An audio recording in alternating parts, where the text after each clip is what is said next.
Greetings, everyone. Brett here with Hammerhead Model Making, and I'm wishing you all a happy new year. Today we're going to be looking at the brand new Magic Factory F4U Corsair dual combo kit. This has been a much anticipated kit, and I believe it will be nice to finally have a modern tooled, newly tooled Corsair on the market.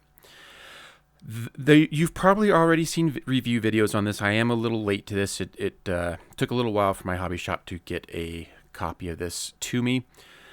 However, I still would like to give you my opinion on the kit and kind of give you my impressions on what you can expect from this kit. And so this review is going to be just slightly longer than my normal format, but not too long. It's still under 10 minutes.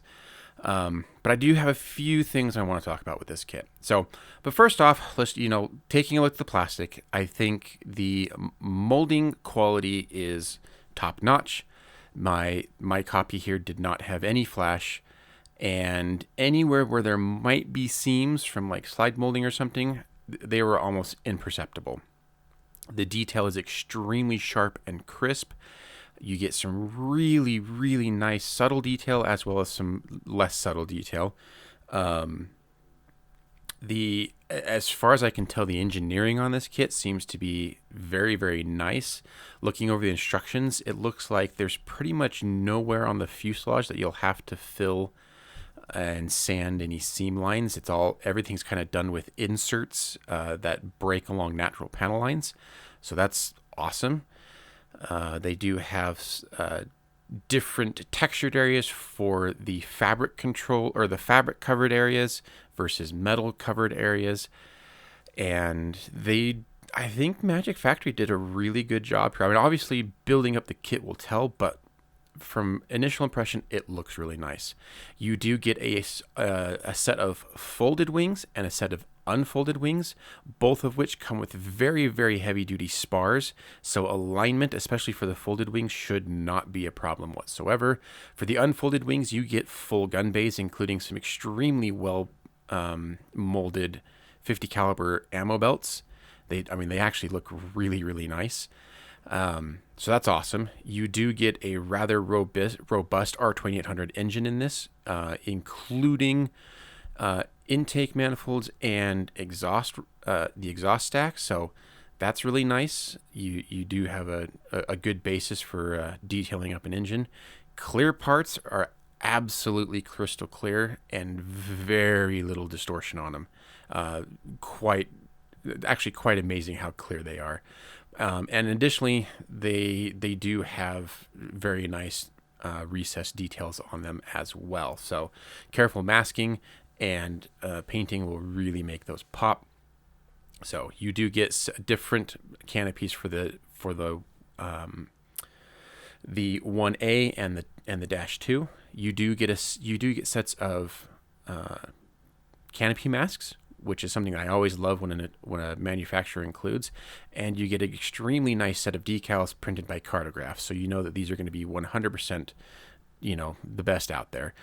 In addition, it's interesting, they actually give you the yellow decals for the yellow tips of the propeller blades, which is interesting. Plus, they have the tape that would cover over the seams of the fuel tanks to minimize leaking there as well. So, they look very nice, almost no excess carrier film around the decal, so just fantastic. You get 4 marking options. You get 2 options for the -1A and 2 markings for the -2. I will be doing at least one of the 1As in the Jolly Roger markings because I'm kind of a big fan of the Jolly Rogers. I haven't decided what the other one will be yet, but so you do get some good options. And what's nice is the color profiles are all large poster size profile for all 4. So when you're done hanging up on your wall or something, it'll be some nice wall art. And I do appreciate when manufacturers do that. So here's the Jolly Rogers, and I love the navy tritone paint scheme. But yeah, all the options look good, interesting. I mean, nothing terribly unique as standouts. Instructions are pretty straightforward. Nothing noteworthy in here. You can pause the video if you want to take a longer look at these. but they make it clear what you're working on and what options there are. So there's really no mistaking what you'll be doing during the construction of these kits. And yeah, they seem pretty straightforward and clear and easy to follow. So I don't expect there to be any issues during construction. All right, so two things that I want to talk about here, and I'd be curious to hear what your guys' thoughts are in the comments below. For anyone who's a casual fan of a Corsair, I think this will be an absolute banger of a kit. I think you'll love it. I think it'll go together well. It'll be a great building experience, and it'll produce really, really nice results. If you are a diehard fan of the Corsair, I think you're going to end up avoiding this kit. And the reason I say that is because the rivet patterns on the aircraft, as far as I know and have seen from other reviews, are wildly inaccurate. Like, they just kind of decided to put rivets where they wanted to without necessarily following any real riveting guides of the actual aircraft.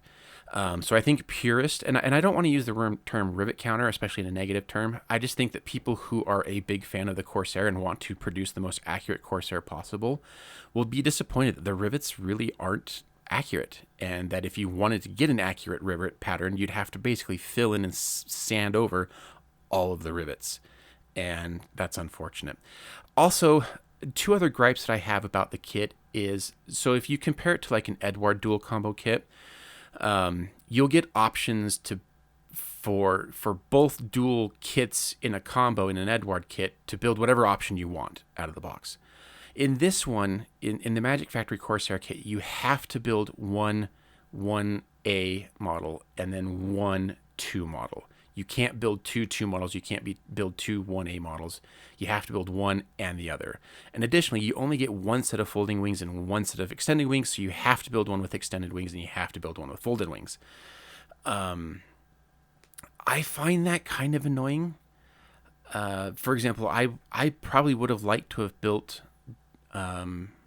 two like with folded wings. I like doing folded wing options, and so the fact that I have to build one with folded wings, I have to build one without, it's kind of annoying. But those are kind of nitpicks as opposed to like genuine criticisms of the kit.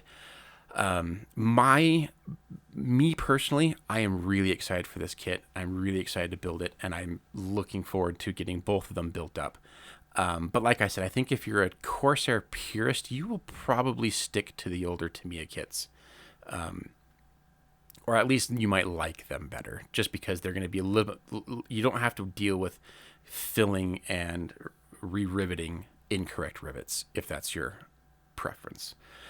Anyways, that said, thank you for watching, and we'll see you on the next video. Bye.